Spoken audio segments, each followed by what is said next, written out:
श्री शिवाय नमस्तुभ्यम। हम सबको पता है कि 1 अगस्त को सावन महीने की अष्टमी तिथि का बहुत ही विशेष सा दिन है। सावन का महीना अपने आप में बहुत शुद्ध, बहुत पवित्र है, आपको पता है, और महादेव को प्रिय भी है। उनमें कुछ ऐसे दिन आते हैं जो अपने आप में बहुत उत्तम होते हैं, जिनमें सावन की अष्टमी तिथि होती है। और आज के दिन हम सभी को 2 शिवलिंग बनाने का एक छोटा सा उपाय करना है। आपकी जो इच्छा होगी वो सब कुछ आपको मिलेगा। ये बहुत अलग सा, बहुत ही प्यारा सा उपाय है।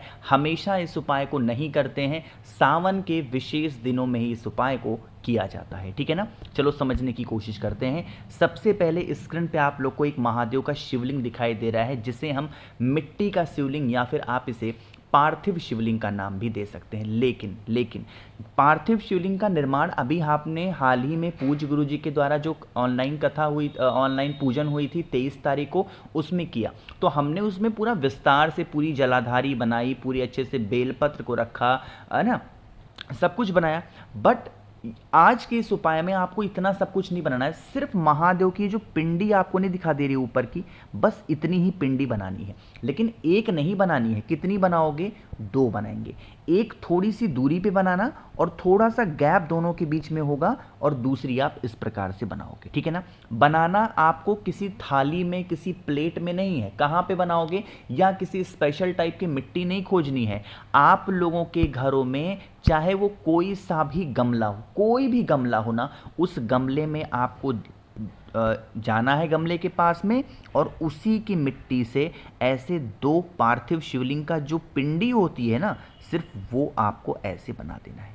इतनी बातें मेरी क्लियर हैं क्या? आपको बना दिया। जो भी चीज़ें पूजा पाठ करनी होगी आप करिएगा, लेकिन अब यहाँ पर हमें कुछ चीज़ें चढ़ानी है जो कि अनिवार्य होती हैं। ऐसा माना गया है कि हम लोगों को 9 लाल फूल लेने हैं और 5 सफ़ेद पुष्प। आप कहोगे भैया हमें तो लाल फूल नहीं मिल पाते हैं। ज़रूरी नहीं है कि गुलाब का ही फूल लो, या अगर आपको कोई भी लाल पुष्प नहीं मिल पा रहा है तो लाल फूल की पंखुड़ियाँ ही ले सकते हो। कितनी लेंगे? 9 पंखुड़ियाँ लाल फूल की, और 5 पंखुड़ियाँ या 5 फूल लेंगे सफ़ेद रंग का, कोई सा भी पुष्प हो सकता है। और उसे आप ला करके एक शिवलिंग पे, 2 शिवलिंग का निर्माण आपने किया ना, 2 ऐसे उसका पिंडी का, तो एक पिंडी के ऊपर 9 पुष्प समर्पित करेंगे, और दूसरी पिंडी के ऊपर आपको 5 पुष्प समर्पित करने होंगे सफ़ेद वाले। यानी कि पहले वाले पे 9 लाल पुष्प और दूसरे वाले पे 5 सफ़ेद पुष्प। इसके बाद में जो कुछ चीज़ें आपको चढ़ानी हो सब कुछ आप समर्पित कर सकते हो, चढ़ा सकते हो। चढ़ाने के बाद में जो आपकी मनोकामना हो, जो आपके विशेष हो, वो कह देना। घी का दिया, गोल बत्ती का एक प्रज्वलित करना, भोले शंकर का नाम लेके, स्मरण करके, फिर वहां से आप हट जाना।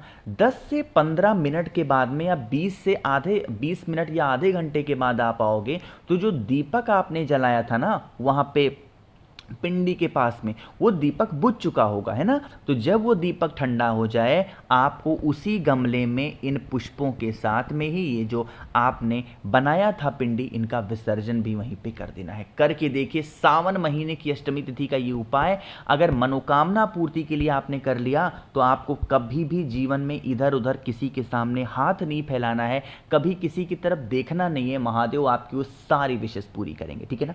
आगे बढ़ते हैं। अब इस वीडियो के हम लोग अपने दूसरे उपाय की तरफ, जो कि ये दूसरा उपाय हमें करना होगा चावल के दाने के साथ। बहुत स्पेशल सा, बहुत प्यारा सा उपाय है।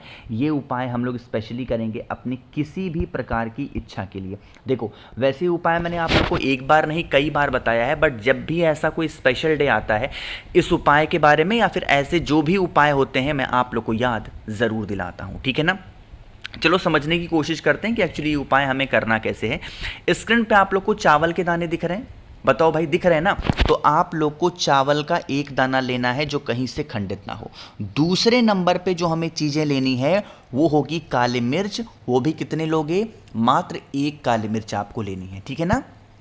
फिर तांबे का लोटा, देखो ध्यान रखिएगा, इस उपाय में जो पात्र हमें लेना है वो तांबे का ही लोटा लीजिएगा, और उस तांबे के लोटे के अंदर जल भरिएगा। जल के अंदर गंगा जल डाल दो, ठीक है ना।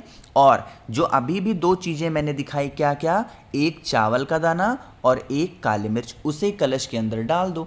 फिर आप इस कलश को उठाइएगा, पहुंच जाइएगा महादेव के शिवलिंग के पास में। मन हो उपाय को घर पे कर लो, मन है उपाय को मंदिर में कर लो, जहां करनी है आपको वहां कर सकते हो, कोई इशू नहीं है, कोई दिक्कत नहीं है ना। हम सबको पता है कि महादेव का पूरा परिवार शिवलिंग के ऊपर ही विराजमान है, बताया है मैंने। तो आप लोगों को शिवलिंग पे 5 स्थान पूज्य गुरु जी की कथा में पता होंगे जो सर्वोप्रिय हैं, सबसे ज़्यादा प्रिय हैं महादेव के। वो कौन कौन से स्थान होते हैं, यहाँ मैं नंबरिंग कर रहा हूँ। पहला स्थान होता है किसका, भगवान गणेश का। दूसरा स्थान होता है भगवान कार्तिकेय का। तीसरा स्थान होता है माता अशोक सुंदरी। चौथा स्थान होता है माता का हस्तकमल। और पांचवा होता है महादेव का शिवलिंग। जो जो स्थान मैंने बताए हैं, इन्हीं इन्हीं स्थानों पे थोड़ा थोड़ा जल कुंदकेश्वर महादेव के नाम से समर्पित करना।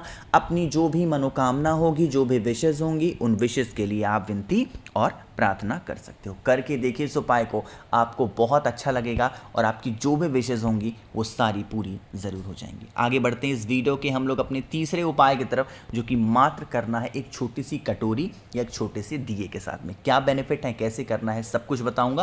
लेकिन सबसे पहला काम करना है, आप सभी लोगों को वीडियो को लाइक करना है। जिसने अभी तक चैनल को सब्सक्राइब नहीं किया, मेरी आवाज़ आप पहली बार सुन रहे हैं, चैनल को ज़रूर सब्सक्राइब करेंगे, ठीक है ना। चलो समझने की कोशिश करते हैं एक्चुअली इस उपाय को करना कैसे। यहाँ पर जानबूझ करके मैंने कोई कलश नहीं दिखाया, कोई पात्र नहीं दिखाया, मैंने आपको एक छोटा सा दिया दिखाया।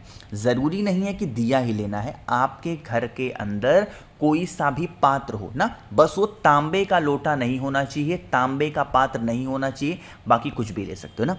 जो भी पात्र आपने लिया है, कटोरी लिया, ग्लास लिया, उसके अंदर आपको दूध डालना है और उसके अंदर आपको पानी डालना है, ठीक।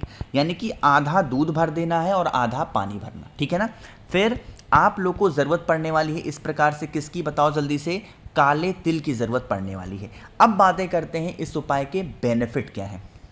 जैसे आपके मान लेते हैं बहुत सारे पैसे खर्च हो रहे हैं किसमें, दवा में। कोई इंसान घर का रोगी प्रवृत्ति का है, उसकी बीमारी ठीक नहीं हो पा रही हो, सारे के सारे पैसे कौन ले जा रहा है बताओ, डॉक्टर साहब लेके चले जा रहे हैं। तो आप इस उपाय को करेंगे। लेकिन जब हम काला तिल इस्तेमाल करेंगे तो यहाँ गिनती करके करेंगे। 31 काले तिल हमको लेने हैं। कितने लेने हैं, 31 काले तिल की ज़रूरत आपको पड़ने वाली है। फिर जो आपने दूध और पानी लिया था, इसी के अंदर वही 31 काले तिल को आपको डाल देना है। इस पात्र को उठाना है और कहाँ पे जाना है, शमी वृक्ष के नीचे जाना है। यहाँ पर मैं एक नाम आपको लिख के दे रहा हूँ, उस नाम को ध्यान से समझिएगा। इस उपाय को स्पेशली हम कब करते हैं, शुक्रवार के दिन करते हैं। नाम मैंने यहाँ पे लिख दिया है, जल्दी से बताओ क्या लिखा हुआ है, अवधूतेश्वर, ये धा है भाई, अवधूतेश्वर महादेव का स्मरण करके इस उपाय को करना है। जो भी व्यक्ति घर में बीमार है, उस बीमार व्यक्ति का नाम और गोत्र बोलिएगा। आपके घर के अंदर जो शमी का वृक्ष है, जो पात्र मैंने दिखाया है काले तिल वाला और गंगा जल वाला, दूध और पानी का मिक्सचर जिसके अंदर काला तिल डाला था, उसे अवधूत रूप महादेव का ध्यान करके अवधूतेश्वर महादेव के नाम से चढ़ा देते हैं, तो घर में कभी कोई इंसान बीमार नहीं पड़ता है, ठीक है ना। आगे बढ़ते हैं इस वीडियो के सबसे आखिरी उपाय की तरफ। ये उपाय जब भी शुक्रवार का दिन आया है, मैंने हमेशा इस उपाय को आप सभी लोगों को याद ज़रूर दिलाया है। ये बहुत स्पेशल सा उपाय है। सबसे पहले बात करते हैं इस उपाय के बेनिफिट क्या हैं। जैसे आज के टाइम पे मेरी बहुत सारी बहनें परेशान हैं और मेरे बहुत सारे भाई भी परेशान हैं। किस चीज़ को लेके, दर्द को लेके। किसी के शरीर में दर्द है, किसी के पैर में है, किसी की कमर में है, किसी की पैर में है, किसी घुटने में है, कहीं भी बॉडी में आपको पेन होता है, इवन सर में भी दर्द होता है, तो आप इस उपाय को करेंगे। ये बहुत ही पुराना नुस्खा है, ना आप इसे उपाय कह सकते हो, ना आप इसे टोटका कह सकते हो, ये सीधा सीधा नुस्खा है एक तरीके से ना। गुड़ आपको दिख रहा है, ऐसे बड़ा सा गुड़ का टुकड़ा, इसके टुकड़े कर लो। कितने टुकड़े करोगे, 7 टुकड़े आपको करने हैं। कितने करोगे भाई, 7 टुकड़े आपको करने हैं। और 7 टुकड़े करने के बाद में इसे लेके पहुंच जाएंगे कहाँ पे, भोले शंकर के शिवलिंग के पास में। यहाँ पर मैं एक नाम लिख रहा हूँ, इस नाम का स्मरण कब करना है अभी आपको बताऊंगा। पहले नाम पढ़ो, क्या लिखा है, धूमावती माता, माता भी होगा यहाँ, ठीक है, अब देखो, जो आपके पास में गुड़ के टुकड़े हैं, उन गुड़ के 7 टुकड़े को जलाधारी पे, जो माता अशोक सुंदरी का स्थान है, वहां पर जब रखोगे तो भोले शंकर और माता सती दोनों का स्मरण करते हुए, दोनों का ध्यान करते हुए आपको रखना होगा। ठीक है ना। रख दिया।